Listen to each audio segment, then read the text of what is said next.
ओम शांति। आज की तारीख है 29 जनवरी 2024। साकार महावाक्य। बाबा कहते, मीठे बच्चे, जैसे बाप तुम्हारा श्रृंगार करते ऐसे तुम्हें भी दूसरों का करना। सारा दिन सर्विस करो, जो आए उसे समझाओ, फिक्रात की कोई बात नहीं। आज का प्रश्न, ये नॉलेज कोटों में कोई समझते व धारण करते हैं, ऐसा क्यों? उत्तर, क्योंकि तुम सब नई बातें सुनाते हो। तुम कहते हो परमात्मा भिंडी मिसल है, तो सुनकर ही मूंझ जाते हैं।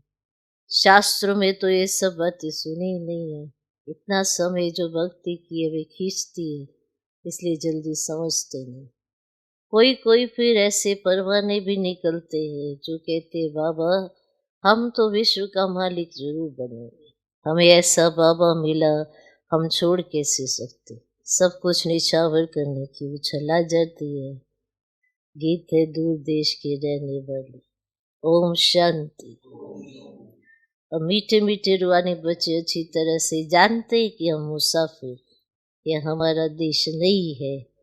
ये बेअद का नाटक बहुत बड़ा मांडवा है। कितनी बड़ी बड़ी बत्तियां हैं, ये सदैव जलती रहती हैं। आत्मा जानती, हम सब एक्टर से नंबरवार अपने पार्ट अनुसार पूरे टाइम पर आते ही या पार्ट बजाओ। तो पहले पहले तुम वापस घर जाकर फिर यहाँ आते हो। ये अच्छी तरह से समझने और धारण करने की बात है। नाटक के एक्टर होते हैं, अगर एक दो के ऑक्यूपेशन को ना जाने तो उनको क्या कहेंगे। ड्रामा के आदि मध्य अंत को जानने से तुम ये बनते हो, तो ये पढ़ाई सबसे न्यारी हुई। और बाप बीज रूप है, नॉलेजफुल है। जैसे वे कॉमन बीज और झाड़ होते ना, उनको जानते हो ना। पहले पहले छोटे छोटे पत्ते निकलते हैं, फिर बड़े होते होते झाड़ कितना वृद्धि को पाता है, कितना समय लगता है। तुम्हारी बुद्धि में ये ज्ञान है। आप तो एक ही बार आते हैं। मीठे मीठे बच्चे, यह अनादि अविनाशी ड्रामा है। बाप ईश्वर का रचयिता है, ओनली गॉड फादर। हेवन स्थापन करने बाप को आना पड़ता है। गायन भी है ना, दूर देश का रहने वाला। तो ये रावण राज्य पर आया है। रावण राज्य में राम को आना है। तुम्हारी बुद्धि में ही देखो मुझे ये ज्ञान है। तो बाप समझाते आत्माओं को कि तुम सब मुसाफिर इकट्ठे तो पाठ बजाने नहीं आएंगे। तुमको मालूम है, सबसे पहले तो है देवताएं। उस समय और कोई नहीं थे, वो तो थोड़े होते हैं, फिर बुद्धि को पाते हैं। तुम आत्मा शरीर छोड़ सब आती हो। तो ये बाप ने ये बुद्धि दी है। तुम आत्माओं को अब नॉलेज मिली है। हम बीज और झाड़ के आदि मध्य अंत को जानते हैं। तो बीज ऊपर है, नीचे सारा झाड़ फैला हुआ। अभी झाड़ पूरा ही चरचरी भूत है। तुम बचे इसे झाड़ के आदि मध्य अंत को जान गए हो। आगे ऋषि मुनियों से पूछते थे कि रचता और रचना के आदि मध्य अंत को जानते हो, तो नेति नेति कह देते थे। जबकि वह भी नहीं जानते, तो परंपरा से कैसे हो सकता। तो ये सब बातें अच्छी तरह से देखो मुझे धारण करनी, भूलना नहीं है। पढ़ाई तो पढ़नी है। पढ़ाई और योग बल से देखो बच्चे तुम पद पाते हो। पवित्र भी जरूर बनना है। और सिवाय बाप के तो पवित्र बना ना सके। विनाशी धन दान कर दे तो राजा कुल में अथवा अच्छे कुल में जन्म लेते हैं। तुम बच्चों को बहुत बड़े घर में जन्म लगता है।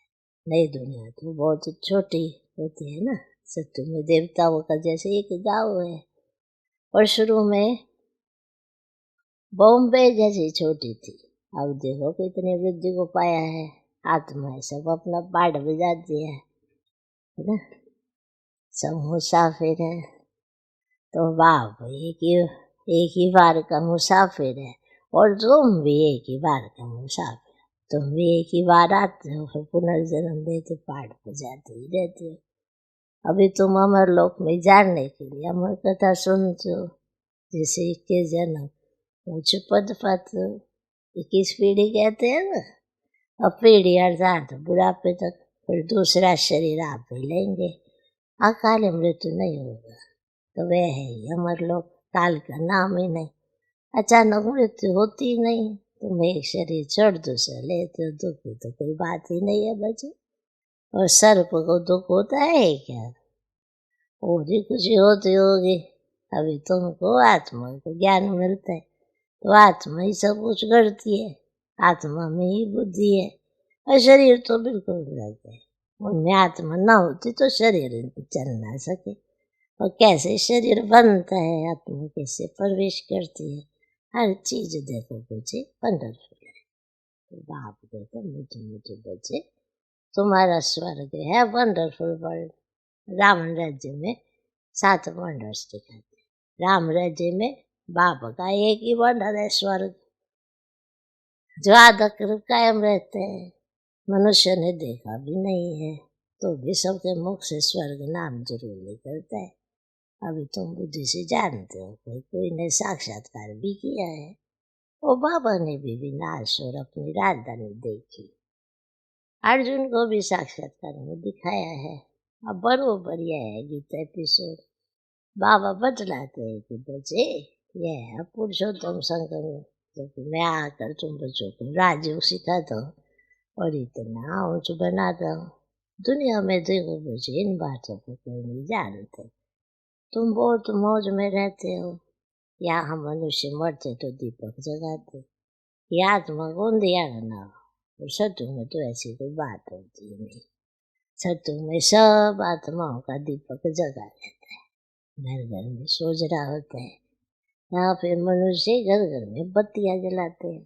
तो बाप कहते हैं सब बातों को अच्छी रीति बुद्धि में धारण करना। बाप और राजधानी को याद करते रहो। तुम जानते हो इतना समय हमने रजाई की, जो बहुत समय के बिछड़े हुए ना, उनसे बाप बात करते पढ़ाते हैं। तो बच्चे जानते हैं इस समय की बातों के लिए तो त्योहार मनाते हैं। शिव जयंती भारत में ही मनाते हैं, है ना। और शिव है ऊंचे तो ऊंचा भगवान। फिर भारत में कैसे आते हैं, उसने खुद बताया है कि मुझे प्रकृति का आधार लेकर आना पड़ता है, तब तो बोलते हैं। नहीं तो बच्चों को ज्ञान स्नान कैसे, श्रृंगार कैसे कराए। अब तुम्हारा श्रृंगार हो रहा है, तुम फिर दूसरों का करा रहे हो मनुष्य से देवता बनाने का। अब यह है बहुत सहज, परंतु मनुष्यों की बुद्धि ऐसे डल हो गई ना, जो कुछ भी समझते टाइम लेते हैं। तुम परदेशी में सब बातें समझाते हो, जो आया जैसे समझाया सब ड्रामा, फिक्राते की कोई बात नहीं। बच्चे कहते बाबा माथा बहुत मारते कि निकलता कोटों में कोई है, सो तो होगा ना बच्चे। तुम कहते हो परमात्मा बिंदी है, और शास्त्र में ऐसी बात है नहीं, इसलिए मूंझ पड़ते। तुम भी पहले नहीं मानते थे। कोई कोई को 2 वर्ष भी समझने में लगे, चले जाते फिर आते हैं। इतना सहज भक्ति छूटती नहीं, ये अपनी ओर खींचती है। ये भी ड्रामा में पार्ट है। सिवाय तुम अपनों की ओर कोई नहीं जाने। विराट रूप का भी अर्थ समझे। ये है तुम्हारी बाजोली, तुम चक्कर लगाते हो। इनको विराट नाटक कहा जाता है, इनका भी तुमको ज्ञान है। उन कॉलेजों में तो क्या क्या पढ़ते रहते हैं, हमें बात नहीं। साई सूर्य को पाते हैं, उनसे विनाश होना है। अभी भर तो समझाएंगे, परंतु बिरला कोई निकलेगा जो कहेगा ये तो बहुत अच्छी बात है, ये तो रोज समझाना चाहिए। कितना भी काम हो, परंतु कहेंगे हमको तो बाबा से वर्षा जरूर। ये तो था अनगिनत कमाई। बाबा कहते हैं बच्चे मेरी बुद्धि में सारे झाड़ की नॉलेज है, सो अभी तुम भी समझ रहे हो। बाप जो समझाते हैं वे बहुत एक्यूरेट है, एक सेकंड ना मिले दूसरे से। कितनी महीनता है, तुमने कितने चक्कर लगाए हैं। ड्रामा जो मिसल चलता है, एक ही चक्र को 5000 वर्ष लगते हैं, उसमें सारा खेल चलता है, तुमको ही जानना है। और गाय भी फर्स्ट क्लास हो गई, जैसा आपका पद वैसा फर्नीचर, ऐसा मकान बाप का होता है ना। खुशी भी आत्मा को ही होती है। हमारी आत्मा तृप्त हुई, तृप्त परमात्मा तो नहीं कहा जाता। कहेंगे तुम्हारी आत्मा तृप्त हुई? हुई? हाँ बाबा तृप्त हुई। तो ये सब खेल चलता आया है। बाप जो समझाते ये भी ड्रामा का खेल है, और बाप तुमको रेजुनेट करते हैं, तुम्हारी काया कल्प वृक्ष समान बन जाती है। नाम ही है अमर लोग, आत्मा भी अमर है, काल खा ही न सके। तो बाबा तुम्हारी आत्मा से बात करते हैं, अकाल आत्मा जो इस तख्त पर बैठे हैं उनसे बात करते हैं। आत्मा इन कानों से सुनती है। हम आत्मा को ही बाप पढ़ाने आए हैं। बाप की दृष्टि हमेशा आत्माओं पर रहती है। तुमको भी बाप समझाते हमेशा भाई भाई की दृष्टि रखो। भाई से हम बात करते हैं, ये क्रिमिनल दृष्टि ना जाए। ये प्रैक्टिस बहुत अच्छी चाहिए। हम आत्मा है, हमने इतने जन्म ले पाठ बजाया है, हम पुण्य आत्मा थे, हम ही पवित्र आत्मा बने हैं। सोने में ही खाद पड़ती है। जो आत्माएं पिछाड़ी खोएंगी उनको क्या कहेंगे? कुछ परसेंट सोने का होगा, फल पवित्र होकर जाते, परंतु पावर तो कम है। अब 1-2 जन्म करके लिया, इससे क्या हुआ? बाबा जो मुरली चलाते हुए खजाना, जब तक बाप दे तब तक तुम बाप को याद करते रहो।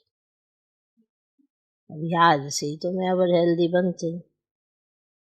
चुप होकर बैठने से भी बहुत फायदा है। मन मना, इसका अर्थ भी कोई नहीं जानता, तो बाप ही हर बात का अर्थ समझाते हैं। यहाँ तो है अनर्थ, सबसे बड़ा अनर्थ है 1-2 पर काम का दल चलाना, जिससे आदि मध्य अंत दुख पाते। सबसे छीछी हिंसा यह है, इसीलिए इनको नर्क कहा जाता है। स्वर्ग और नर्क का भी कोई अर्थ नहीं समझते। वह है नंबर 1, नर्क है लास्ट, नंबर लास्ट। तुम जानते हो हम इस विश्व नाटक के एक्टर्स हैं। तुम नेति नेति नहीं कहेंगे, तुम श्रीमत से कितने अच्छे चित्र बनाते हो, जो मनुष्य देखते ही खुश हो जाए और सहज ही समझ जाए। ये चित्र बनाना भी ड्रामा में नहीं, पिछाड़ी को तुम याद नहीं रहेंगे। सृष्टि चक्र भी बुद्धि में आ जाएगा। ये दुनिया कौन बनाता, पुरानी दुनिया कौन बनाते, ये सब तुम ही जानते हो। सतोर जो तमो में सबको आना ही है। अब ये कलयुग, ये किसको पता ही नहीं कि बाप आकर हमको स्वर्ग का मालिक बनाएंगे, किसके ख्याल में भी नहीं आता। और तुमको तो अभी सारे सृष्टि के आदि मध्य अंत की नॉलेज है। रचयिता बाप इसमें बैठ समझाते हैं कि मैं तुम आत्माओं का बाप हूँ, वेद का टीचर हूँ, ये संगम युग या पुरुषोत्तम युग। सतयुग और कलयुग को पुरुषोत्तम नहीं कहेंगे, संगम पर ही तुम पुरुषोत्तम बनते। जब बाप आकर राजयोग सिखलाते हैं, दिन प्रतिदिन तुम बच्चों को समझाने में बहुत सहज होगा। झाड़ वृद्धि को पाता रहेगा, क्षमा पर बहुत परवाने आते फिदा होने। ऐसे बाप को कौन छोड़ेगा? कहेगा बाबा बस हम तो आपके पास ही बैठे रहे, ये सब कुछ आपका है। ऐसे उस बाप को हम छोड़े क्यों?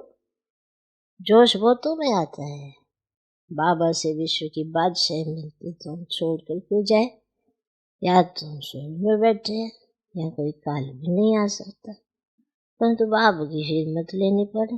बाप कहेंगे ऐसे नहीं करना है, उछल तो आएगी, परंतु ड्रामा में ऐसा नहीं है जो सब यहाँ बैठ जाए। जोश आता है क्योंकि जानते हैं ना ये सब कुछ खत्म हो जाना।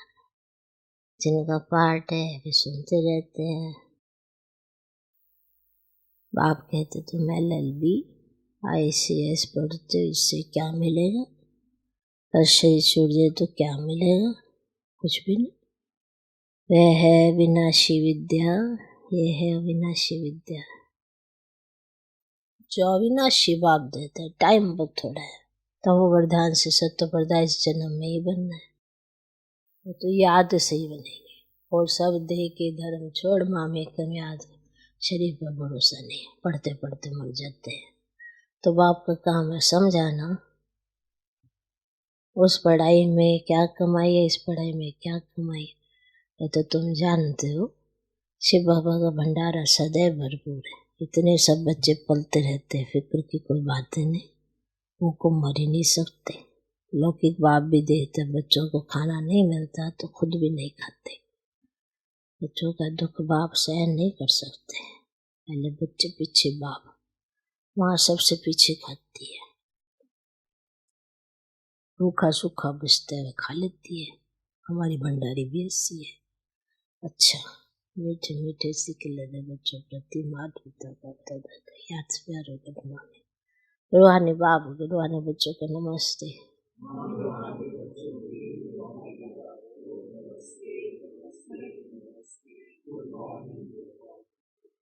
धारणा के लिए मुख्य सार, पहले भाई भाई की दृष्टि पक्की करनी है। हम आत्मा आत्मा भाई से बात करते हैं, यह अभ्यास कर क्रिमिनल दृष्टि को परिवर्तन करना है। दूसरा, बाप जब ज्ञान खजाना देते हैं तो याद में बैठ बुद्धि रूपी झोली से खजाना भरना है, चुप बैठकर अविनाशी कमाई जमा करनी। आज का वरदान, आत्मिक मुस्कुराहट द्वारा चेहरे से प्रसन्नता की झलक दिखाने वाले विशेष आत्मा ब्राह्मण जीवन की विशेषता प्रसन्नता। प्रसन्नता अर्थात आत्मिक मुस्कुराहट। जोर जोर से हंसना नहीं, लेकिन मुस्कुराना। चाहे कोई गाली भी दे रहा हो तो भी आपके चेहरे पर दुख की लहर नहीं आए, सदा प्रसन्नचित। ये नहीं सोचो कि उसने 1 घंटा बोला, मैंने तो सिर्फ 1 सेकंड बोला। सेकंड भी बोला या सोचा, शक्ल पर अप्रसन्नता आई तो फेल हो जाएगी। 1 घंटा सहन किया, फिर गुब्बारे से गैस निकल गई। श्रेष्ठ जीवन के लक्ष्य वाली विशेष आत्माएं से गैस के गुब्बारे नहीं बनते। इसका स्लोगन, शीतल काया वाले योगी स्वयं शीतल बन दूसरों को शीतल दृष्टि से निहाल करते हैं। अव्यक्ति साइलेंस द्वारा डबल लाइट फरिश्ता स्थिति का अनुभव करो। जैसे साइंस वाले रेत में भी अनाज पैदा कर देते, ऐसे आप साइलेंस द्वारा धरनी का परिवर्तन करो। इसके लिए शुभ भावना संपन्न बनो, फिर माँ बाप को फॉलो करो। साइलेंस की शक्ति से किसी भी आत्मा की वृत्ति दृष्टि का परिवर्तन कर दो। जैसे क्रोध अज्ञान की शक्ति है, वैसे ज्ञान की शक्ति शांति है, सहन शक्ति है।